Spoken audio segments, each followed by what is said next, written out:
I think it has been overused. I've been trying to push the banks to use the discount window more often before we add additional tools. That's out there. But the response is always, well, reputational risk. I do agree with Mr. Klein that banking is a reputation-based business. And if people start to lose confidence in that bank, they're going to move, whatever the regulator does or doesn't do.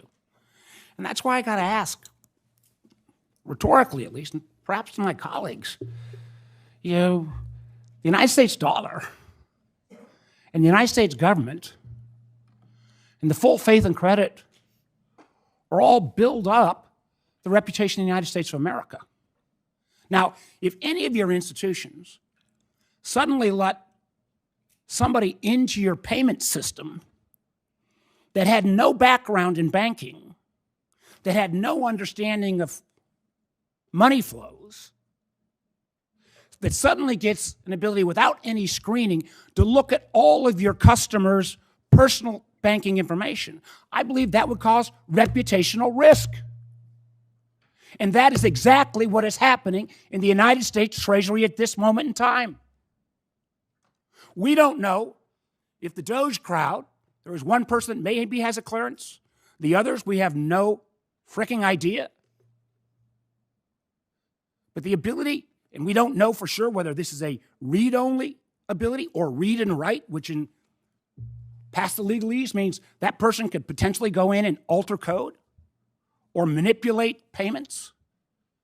I say to my Republican friends, guys, can't we agree that the risk of the United States is worth protecting?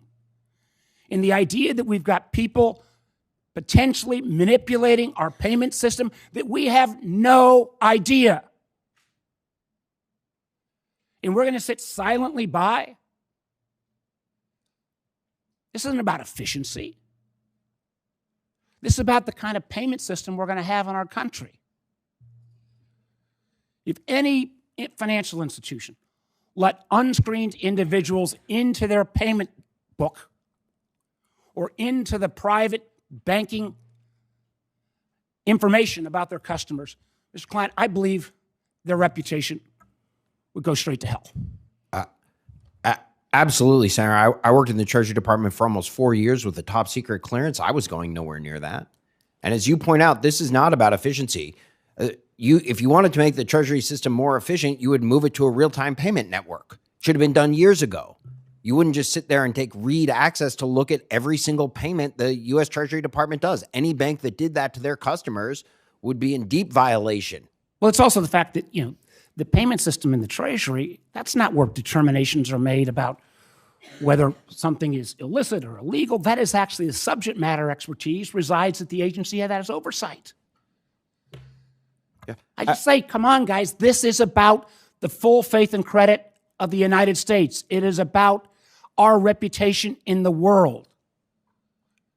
You're getting the same calls that I'm getting.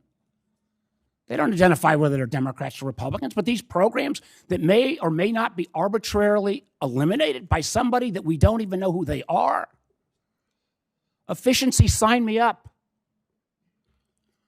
Turning over the payment system to people that we don't have any idea who they are or what their goal is or what their mission is, where we can't even get a full answer whether they simply have read capabilities or read and write. This is an enormous difference in those extra couple words.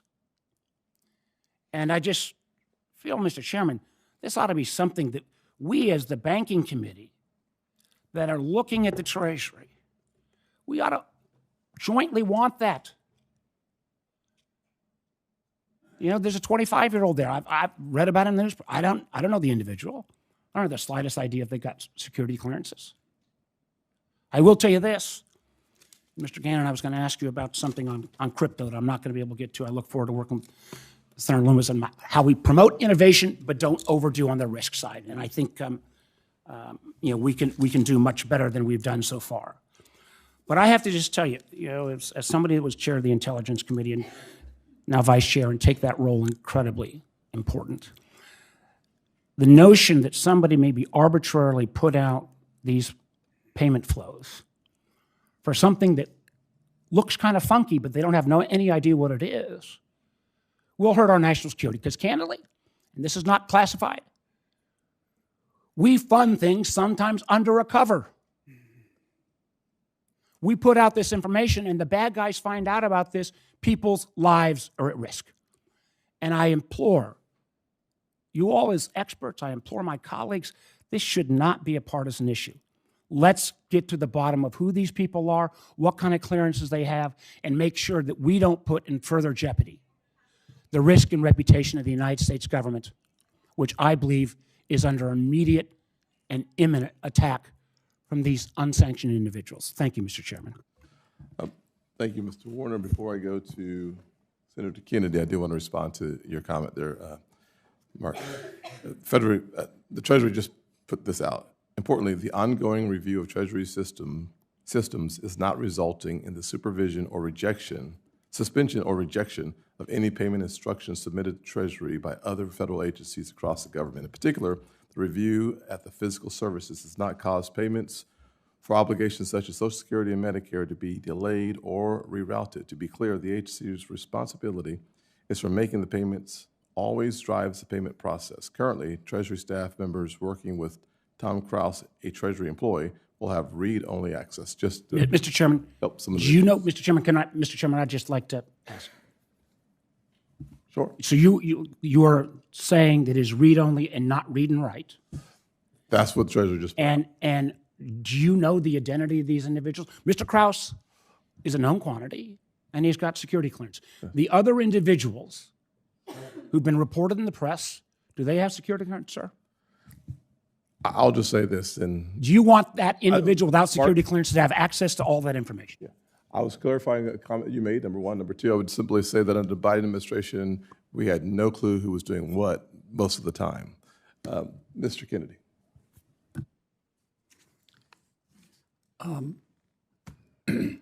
Senator Warner is a reasonable man. Everybody on this committee knows that. And he's a good man.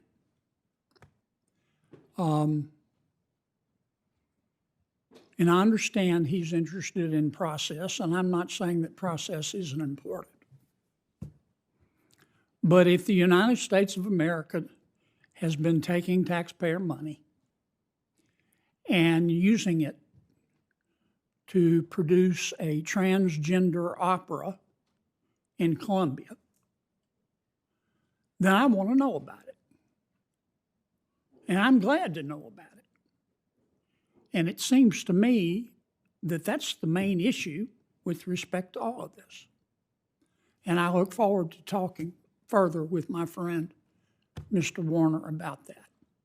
I mean, for 4 years under President Biden, as was his right, the topic of discussion in Washington was who needs to pay more in taxes? Who needs to pay more in taxes? That's no longer the main question. The main question is now, as it should be in my judgment, what the hell happened to all the money? And we're going to find out. Now, I need to get back to the subject. With the exception of Mr. Klein, whose testimony I enjoyed, I understand his position. He wants to let the CFPB run America's banks. And I appreciate that perspective, but Mr. Klein, it's not going to happen in your natural lifetime or mine. Now, let me turn to the other gentleman. What I hear, Mr. McCauley, Mr. Ring, and